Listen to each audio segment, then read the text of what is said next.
You wake up another Monday, another lie, the same grey commute, the same soul-crushing office, the same hollow conversation with your wife. This isn't life, this is obligation, a cage built of shoulds and oughts. You know it, I know it, but you keep playing the part, this carefully crafted persona.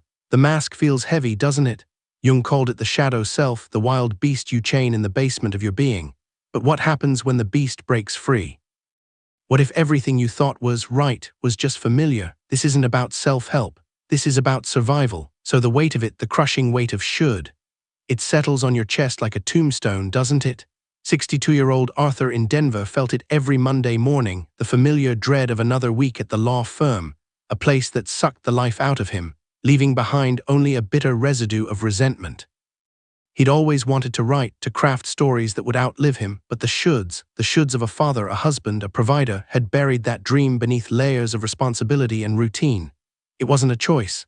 It was a cage. He moved through the motions, a ghost in his own life. Dinner with his wife felt less like connection and more like an obligation to maintain the facade, the carefully constructed illusion of a happy family, his persona, as Jung might say. A performance played for an audience of one himself. And honestly, he was getting pretty damn good at it. That's what the shoulds do. They turn you into a performer, a puppet dancing to a tune you no longer recognize, your strings pulled by the expectations of others, the voices of a life you never chose. They steal your life one should at a time. They turn your passion into ash. The question isn't whether Arthur's life was wrong, the question is whether it was his. And at 62, that question, that terrifying, beautiful, excruciating question, began to crack open everything he knew. That carefully constructed illusion, Arthur's persona, it wasn't just a mask. It was a prison. A gilded cage, perhaps, but a cage nonetheless. He'd traded his dreams for the familiar comfort of routine, for the predictable predictability of a life lived according to others' expectations. And that, my friend, is the insidious trap of the shadow self, that wild, untamed part of ourselves that we lock away to maintain the facade of normalcy. Jung would say it's a necessary evil, this persona, but its price, it's a steep one. 94% of us mistake familiar for right. We settle for the known, even if the known is suffocating. We build lives on the foundations of should and ought, and never even ask ourselves if those foundations are sturdy enough to support what we really want. Think of it like a caged animal, a magnificent lion pacing restlessly in a tiny enclosure. Its power, its beauty, its very essence, reduced to frustrated growls and repetitive movements. That's the shadow self, our potential, our raw power, our untamed spirit, stifled by the constraints of societal norms and our own fear.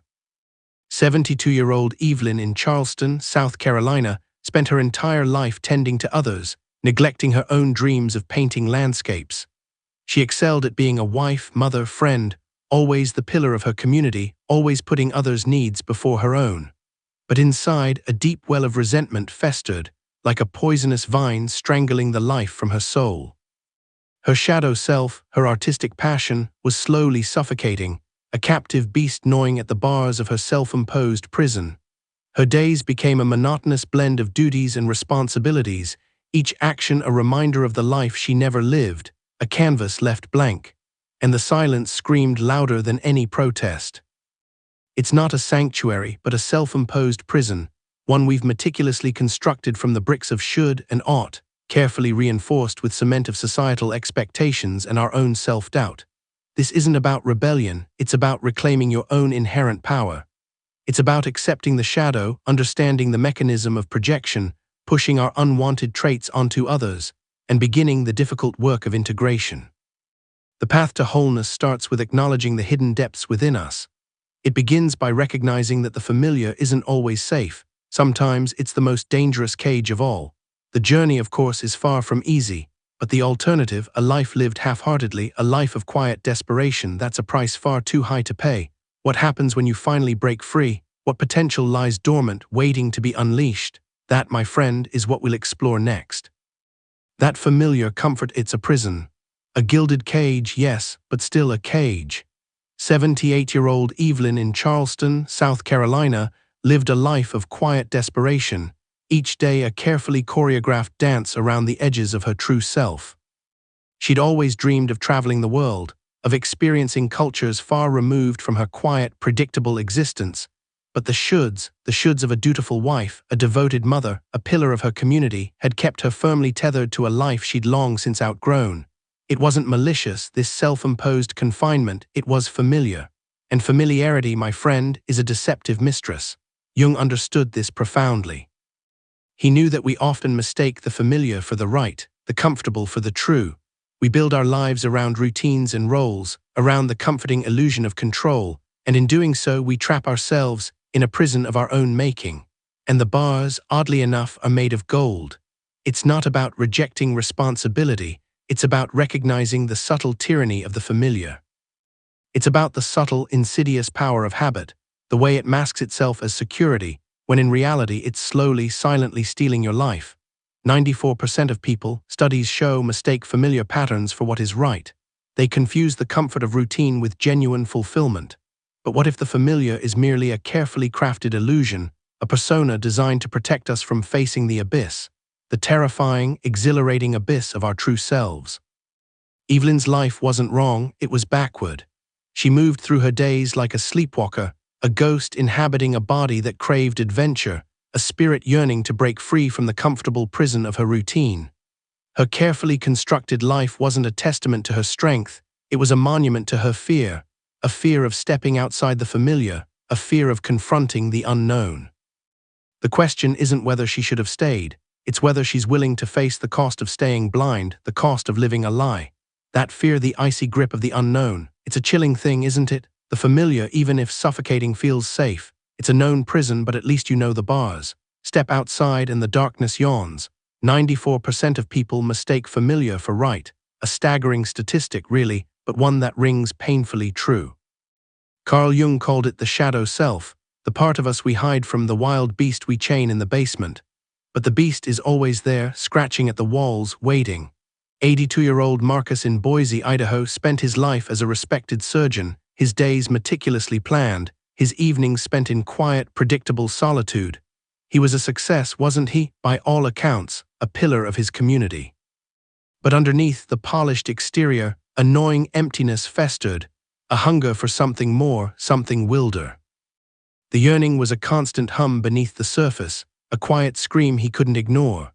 He'd convinced himself that his life was right, that the path of success and responsibility was the only righteous path. But deep down, a chilling emptiness whispered a different story, a story of unlived dreams, of a life spent performing a role rather than actually living. That quiet hum, that's the shadow self's desperate call for attention. It's a warning signal, a siren song in the silent depths of your being. The familiar path, the path he'd meticulously crafted, was paved with the stones of his unfulfilled potential. It's not a path to enlightenment, it's a path to the grave. It wasn't a matter of should anymore.